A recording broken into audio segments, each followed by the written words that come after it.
ನಮಸ್ಕಾರ ಫ್ರೆಂಡ್, ನಮ್ಮ channel subscribe ಆಗಿ ಹಾಗೆ ಲೈಕ್ ಮಾಡಿ ಸೇವ್ ಮಾಡಿ ಫ್ರೆಂಡ್ ಗೃಹಲಕ್ಷ್ಮಿ ಯೋಜನೆ ಈ ಸರ್ಕಾರ ಮಹಿಳೆಯರಿಗೆ ಗೃಹಲಕ್ಷ್ಮಿ ಯೋಜನೆ ಅಂತ ಪ್ರಾರಂಭ ಮಾಡಿ ತಿಂಗಳ ನಾವು 2,000 ರೂಪಾಯಿ ಹಣ ಬಿಡುಗಡೆ ಮಾಡ್ತೀವಿ ಅಂತ ತಿಳಿಸಿದ್ದು. ಎಲೆಕ್ಷನ್ ನಂತರ ಅದು ಹಣ ಬಿಡುಗಡೆ ಸಹ ಆಯಿತು.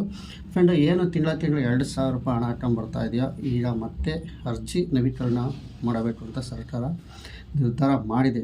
ಇಲ್ಲಿ ಕೆಲವರು ಊಹಾಪೋಹಗಳು ಇಲ್ಲಿ ಹರಿದಾಡ್ತಾ ಇದ್ದಾವೆ. ಫ್ರೆಂಡ್, ಗೃಹಲಕ್ಷ್ಮಿ ಯೋಜನೆ ಅರ್ಜಿ ಪ್ರಾರಂಭ ಆಗಿದೆ ಅಂತ ಇವೆಲ್ಲ ಇಲ್ಲ. ಸದ್ಯದಲ್ಲಿ ಸರ್ಕಾರ ಮರು ನವೀಕರಣ ಅಂದರೆ ಏನು ಮತ್ತೆ ಮರು ನವೀಕರಣ ಬಯೋಮೆಟ್ರಿಕ್ಕು, ನೀವು ಗೃಹಲಕ್ಷ್ಮಿ ಯೋಜನೆ ಪಡೆಯೋಕ್ಕೆ ಮತ್ತೊಮ್ಮೆ ಬಯೋಮೆಟ್ರಿಕ್ ಇಕ್ಕಬೇಕಾಗುತ್ತೆ, ಅರ್ಜಿ ನವೀಕರಣ ಆಗುತ್ತೆ. ಫ್ರೆಂಡ್, ಇಲ್ಲಿ ನಿಮಗೆ ದಾಖಲಾತಿಗಳು ಯಾವ್ಯಾವ ಬೇಕು ಮತ್ತು ಇದು ಯಾವಾಗ ಪ್ರಾರಂಭ ಆಗುತ್ತೆ ನಿಮಗೆಲ್ಲ ಸಂಪೂರ್ಣವಾಗಿ ವಿವರ ಕೊಡ್ತೀನಿ. ವಿಡಿಯೋ ಸ್ಕಿಪ್ ಮಾಡಿಬಿಡಿ, ಪೂರ್ತಿಯಾಗಿ ನೋಡಿ. ಗೃಹಲಕ್ಷ್ಮಿ ಯೋಜನೆ ಹಣ ಯಾರಿಗೆಲ್ಲ ಬರುತ್ತೆ ಮತ್ತು ಗೃಹಲಕ್ಷ್ಮಿ ಯೋಜನೆ ಅಡಿಯಲ್ಲಿ ಯಾವ ರೀತಿ ಅರ್ಜಿ ಸಲ್ಲಿಸಬೇಕು, ಎಲ್ಲಿ ಅರ್ಜಿ ಸಲ್ಲಿಸಬೇಕು ಅನ್ನೋದು ನಿಮಗೆ ಸಂಪೂರ್ಣವಾಗಿ ನಿಮಗೆ ಮಾಹಿತಿ ಕೊಡ್ತೀನಿ. ಫ್ರೆಂಡ್, ಈ ಗೃಹಲಕ್ಷ್ಮಿ ಯೋಜನೆಯಲ್ಲಿ ಸಾಕಷ್ಟು ಜನ ಹಣ ನಿಲ್ಲಿಸ್ತಾರೆ, ಸರ್ಕಾರದವರು ತಿಳಿಸ್ತಾ ಇದ್ದಾರೆ. ಮತ್ತು ಇದು ಮತ್ತೆ ಇನ್ನು ಮುಂದೆ ಸಿಗುತ್ತಾ ಅನ್ನೋದು ಇಲ್ಲಿ ಮತ್ತು ಈ ತಿಂಗಳ ನಾವು ಅರ್ಜಿ ಹಾಕೋಕ್ಕಿಂತ ಮುಂಚೆನೇ ಹಣ ಸ್ಟಾಪ್ ಮಾಡ್ತಾರೆ ಅನ್ನೋದು ಕೆಲವರಿಗೆ ಸಂದೇಹ ಬಂದಿದೆ. ಮಹಿಳೆಯರ ಆತಂಕದಲ್ಲೂ ಸಹ ಇದ್ದಾರೆ. ಫ್ರೆಂಡ್, ಈಗ ಮತ್ತೆ 2 ತಿಂಗಳ ಹಣ ಕಂತಿನ ಹಣ ಬಿಡುಗಡೆ ಆಗಿಲ್ಲ. ಸರ್ಕಾರ ಈ ಗೃಹಲಕ್ಷ್ಮಿ ಯೋಜನೆದು ಒಂದು ತಿಂಗಳ ಹಣ ಹಾಕೊಂಡು ಬರೋಲ್ಲ ಇವರು. ಯಾಕೆಂದರೆ ಹಬ್ಬದ ದಿನಗಳಲ್ಲಿ ಹಣ ಹಾಕ್ತಾರೆ, ಒಂದು 2,000 4,000 ಈ ಥರ ಒಂದೇ ಹಬ್ಬದಲ್ಲಿ ಒಂದು 4,000 ಹಾಕ್ತಾರೆ. ಎಲೆಕ್ಷನ್ ಟೈಮ್ಗಳಲ್ಲಿ ಇವರು ಕಂಟಿನ್ಯೂಸ್ ಹಾಕ್ತಾರೆ. ಮಿಕ್ಕಂತೆ 2 ತಿಂಗಳು 3 ತಿಂಗಳು ಬಿಟ್ಟು ಒಂದು 2,000 ರೂಪಾಯಿ ಹಣ ಹಾಕೊಂಬರ್ತಾರೆ. ಈಗ 2 ತಿಂಗಳದ್ದು ಹಣ ಸಹ ಬರಬೇಕು. ಕಂಟಿನ್ಯೂಸ್ ಈಗ ಸರ್ಕಾರ ಇದು ಗೃಹಲಕ್ಷ್ಮಿ ಯೋಜನೆ ಹಣ ಹಾಕೊಂಬರ್ತಿಲ್ಲ, ಒಟ್ಟಿನಲ್ಲಿ ಹಣ ಸಂದಾಯ ಆಗ್ತಾಯಿದೆ. ಫ್ರೆಂಡ್, ಈಗ ವಿಷಯಕ್ಕೆ ಬರೋಣ.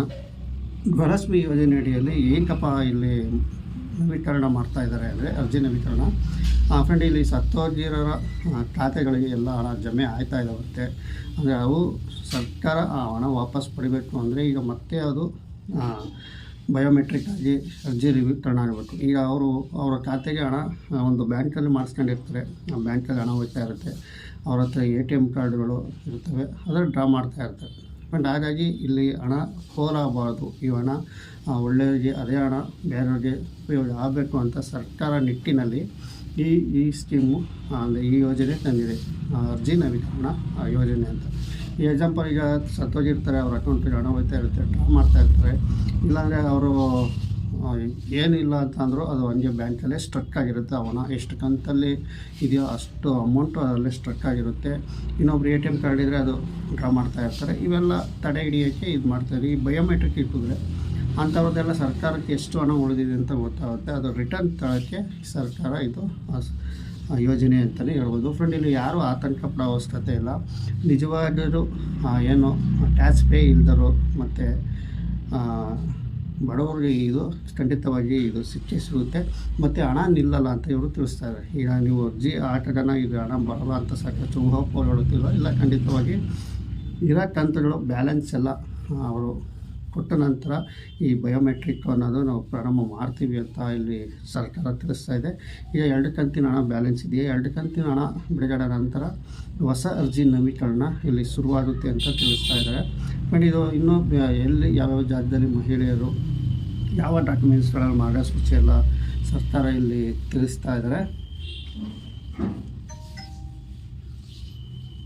ನೀವು ಮರು ಅರ್ಜಿ ಪಡೆಯೋಕ್ಕೆ ಏನು ಸರ್ಕಾರ ತಿಳಿಸ್ತಾ ಇದೆಯಲ್ಲ,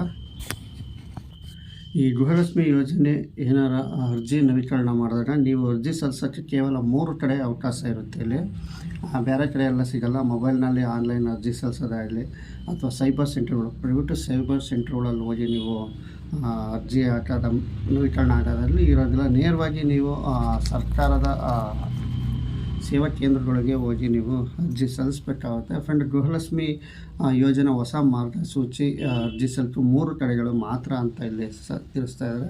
ಫ್ರೆಂಡ್, ಬೆಂಗಳೂರಲ್ಲಿ ಬೆಂಗಳೂರು 1 ಇರುತ್ತೆ, ಜಿಲ್ಲಾ 1 ಕೇಂದ್ರಗಳು ಅಲ್ಲ ಜಿಲ್ಲೆಗಳಲ್ಲಿ ಜಿಲ್ಲಾ 1 ಕೇಂದ್ರಗಳಲ್ಲಿ ಮತ್ತು ಕರ್ನಾಟಕ 1 ಕೇಂದ್ರಗಳಲ್ಲಿ, ಗ್ರಾಮ 1 ಕೇಂದ್ರಗಳಲ್ಲಿ, ಇವು 3 ಕಡೆ ಮಾತ್ರ ಇಲ್ಲಿ ಸರ್ಕಾರ ಅವಕಾಶ ಕೊಟ್ಟಿದೆ ನೀವು ಮರು ಅರ್ಜಿ ಸಲ್ಲಿಸುವ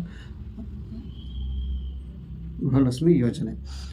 ಫ್ರೆಂಡ್, ಇಲ್ಲಿ ಬೆಂಗಳೂರು ಒಂದು ಜಿಲ್ಲಾ 1 ಕೇಂದ್ರಗಳು, ಕರ್ನಾಟಕ 1 ಕೇಂದ್ರಗಳು ಮತ್ತು ಗ್ರಾಮ 1 ಕೇಂದ್ರಗಳಲ್ಲಿ ಇಲ್ಲಿ ನೀವು ಅರ್ಜಿ ಅವಕಾಶ ಇರುತ್ತೆ.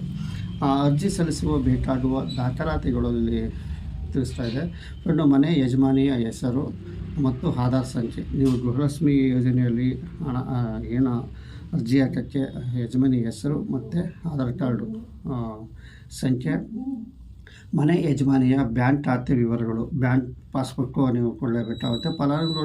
ಫಲಾನುಭವಿಯ ಜಾತಿ ಮತ್ತು ಆದಾಯ ಪ್ರಮಾಣ ಪತ್ರ ಕೇಳ್ತಾರೆ.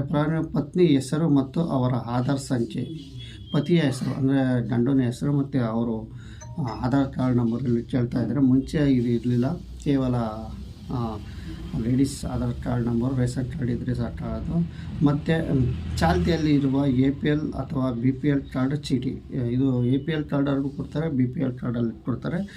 ಇವರು ಎರಡೂ ಸಹ ಇಲ್ಲಿ ಕೇಳ್ತಾರೆ, APL ಮತ್ತು BPL ಕಾರ್ಡು. ಸುಮಾರು ಜನ ತಿಳಿಸ್ತಾ ಇದ್ರು ಅವರು BPL ಕಾರ್ಡ್ ಅವ್ರಿಗೆ ಸಿಗುತ್ತೆ, APL ಕಾರ್ಡ್ ಸಿಗಲ್ಲ ಅಂತ ಇಲ್ಲಿ ಅವರು ಕೊಟ್ಟಿದ್ದಾರೆ. ಬಟ್ ಇಲ್ಲಿ ಇವರು ಕ್ಲಿಯರಾಗಿ ಇಲ್ಲಿ ತಿಳಿಸ್ತಾ ಇದ್ದಾರೆ. ಗಮನಿಸಬೇಕಾದಂಥ ಅಂಶ, ಫಲಾನುಭವಿಗಳಿಗೆ ಈಗಾಗಲೇ ಅರ್ಜಿ ಮಾರ್ಚ್ ತಿಂಗಳ ಕಂತಿನ ಹಣ ಜಮೆಯಾಗಿದೆ. ಮೇ ತಿಂಗಳ ಕಂತಿನ ಹಣ ಬಿಡುಗಡೆ ಆರ್ಥಿಕ ಇಲಾಖೆ ಪ್ರಸ್ತಾವನೆ ಸಲ್ಲಿಸಲಾಗುವುದು. ಅನುಮೋದನೆ ಸಿಕ್ಕ ತಕ್ಷಣ ಖಾತೆಗಳಿಗೆ ಹಣ ಜಮೆಯಾಗಲಿದೆ. ಈ ಬಾಕಿ ಇರುವ ಕಂತುಗಳು ಹಣ ಬಿಡುಗಡೆಯಾದ ಬಳಿಕವಷ್ಟೇ ಹೊಸ ಅರ್ಜಿ ಸಲ್ಲಿಕೆ ನವೀಕರಣ ಪ್ರಕ್ರಿಯೆ ಅಧಿಕೃತವಾಗಿ ಚಾಲನೆ ಸಿಗಲಿದೆ. ಅರ್ಹರಿಗೆ ಮಾತ್ರ ಈ ಯೋಜನೆ ರೂಪಿಸುವ ಫಲಾನುಭವಿಗಳು ಮತ್ತೊಮ್ಮೆ ಅರ್ಜಿ ಸಲ್ಲಿಸಿ ನವೀಕರಿಸಬೇಕು ಅಂತ ಇಲ್ಲಿ ತಿಳಿಸಿದೆ. ಬಟ್ ಇದು ಏನಪ್ಪ ಅಂತಂದರೆ ಅವ್ರು ತಿಳಿಸ್ತಾ ಇರೋದು ಗಮನಿಸಬೇಕಾದ ಅಂಶ. ಇವು ಈಗಾಗಲೇ ಮಾರ್ಚ್ ತಿಂಗಳು ಹಣ ಬಿಡುಗಡೆಯಾಗಿದೆ. ಮೇ ತಿಂಗಳದು ಹಣ ಬಿಡುಗಡೆ ನಂತರ, ಈಗ ಸದ್ಯಕ್ಕೆ ಬಿಡುಗಡೆ ನಂತರ ನಿಮಗೆ ಅರ್ಜಿ ಸಲ್ಲಿಕೆ ಪ್ರಾರಂಭ ಆಗುತ್ತೆ. ಇದು ಸದ್ಯಕ್ಕೆ ಈಗ ಅರ್ಜಿ ದಿನಾಂಕ ಫಿಕ್ಸ್ ಮಾಡಿಲ್ಲ ಸರ್ಕಾರ. ಈ ಹಣ ಬಿಡುಗಡೆ ನಂತರ, ಈ ತಿಂಗಳದ ಹಣ ಬಿಡುಗಡೆ ನಂತರ ಇದು ಫಿಕ್ಸ್ ಆಗ್ಬೋದು, ಇಲ್ಲ ಜೂನು ಜುಲೈ ಎಲ್ಲ ಫಿಕ್ಸ್ ಆಗುತ್ತೆ. ಇನ್ನು ಕರೆಕ್ಟಾಗಿ ಅರ್ಜಿ ಇನ್ನೇನು ಕರೀತಾರೆ, ಒಟ್ಟಿನಲ್ಲಿ ಬಯೋಮೆಟ್ರಿಕ್ಕು ಅರ್ಜಿ ನವೀಕರಣ ಖಂಡಿತವಾಗಿ ಇದು ಕರೀತಾರೆ.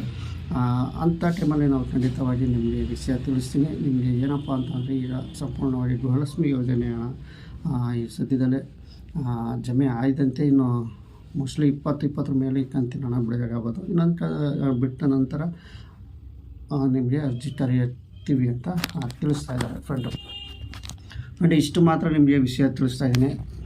ಮತ್ತು ಗೃಹಜ್ಯೋತಿ ಯೋಜನೆಯಡಿ ಸಹ ಸರ್ಕಾರ ಮತ್ತೆ ಅರ್ಜಿ ನವೀಕರಣ ಮಾಡ್ತೀವಿ ಅಂತ ತಿಳಿಸ್ತಾ ಇದೆ ಫ್ರೆಂಡ್. ಇದು ನಿಮಗೆ ವಿಷಯ ಇನ್ನೊಂದು ನೆಕ್ಸ್ಟ್ ಎಪಿಸೋಡಲ್ಲಿ ತಿಳಿಸ್ತಾ ಇದೆ.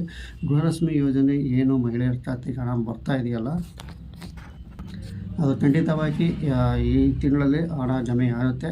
ಹಣ ಜಮೆ ಆದ ನಂತರ ನಾವು ಹೊಸ ಅರ್ಜಿ ಕರಿತೀವಿ ಅಂತ ಸ್ಪಷ್ಟವಾಗಿ ಇಲ್ಲಿ ತಿಳಿಸಿದೆ. ಇಲ್ಲಿ ಯಾಕಪ್ಪ ಅಂದರೆ, ಇಲ್ಲಿ ಗೃಹಲಕ್ಷ್ಮಿ ಯೋಜನೆ ಅಡಿಗೆ ಹಣ ಪೋಲಾಗೋದು ತಡೆಯೋದು. ನಿಮಗೆ ವಿವರ ಎಲ್ಲ ಕೊಟ್ಟಿದ್ದೀನಿ, ಹಣ ಯಾವ ರೀತಿ ಪೋಲ್ ಆಗ್ತಾ ಇದೆ, ಸರ್ಕಾರಕ್ಕೆ ಆದಾಯ ಜಾಸ್ತಿ ಐತೆ, ಅದನ್ನ ವಾಪಸ್ ತಾಳಕ್ಕೆ ಇದು ಸರ್ಕಾರ ಮಾಡ್ತಾಯಿದೆ. ಮತ್ತು ಟ್ಯಾಕ್ಸ್ ಪೇ ಆಗಿರ್ಬೋದು, GST ಇರೋರು ಇವರಿಗೆಲ್ಲ ಹಣ ಖಾತೆಗೆ ಹೋಗ್ತಾ ಇದೆ ಅಂತ ತಿಳಿಸ್ತಾರೆ. ಇನ್ನು ವಿರೋಧ ಪಕ್ಷದವರೆಲ್ಲ ಗಲಾಟೆ ಮಾಡ್ತಾಯಿದ್ದಾರೆ. ಅದು ನೀವು ಮಾಡಿರೋಂಥ ತಪ್ಪಿಗೆ ಜನಗಳ ಮೇಲೆ ಹೊರೆ ಹಾಕಬೇಡ್ರಿ ಅಂತಲೂ ಸಹ ಇಲ್ಲಿ ವಿರೋಧ ಪಕ್ಷದಿಂದ ವಿರೋಧ ವ್ಯಕ್ತವಾಗ್ತಾ ಇದೆ. ಪ್ರತಿಯೊಬ್ಬರು ಗೃಹಲಕ್ಷ್ಮಿ ಯೋಜನೆ ಅಂತ ಸ್ಕೀಮ್ ಮಾಡಿದ್ದೀರ, ಮತ್ತೆ ನೀವು ಸ್ಕೀಮ್ಗೆ ಮರು ಅರ್ಜಿ ಕರೀತಾ ಇದ್ದೀರಾ.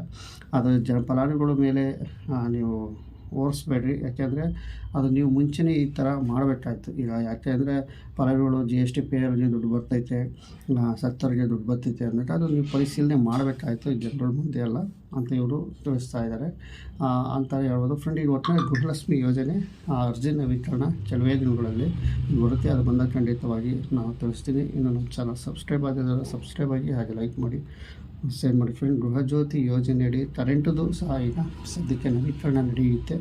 ಇದ್ರ ಬಗ್ಗೆನೂ ನಾನು ಮಾಹಿತಿ ಕೊಡ್ತೀನಿ ಅಂತ ವಿಡಿಯೋ ಮುಗಿಸ್ತಾ ಇದ್ದೀನಿ. ನಮಸ್ಕಾರ.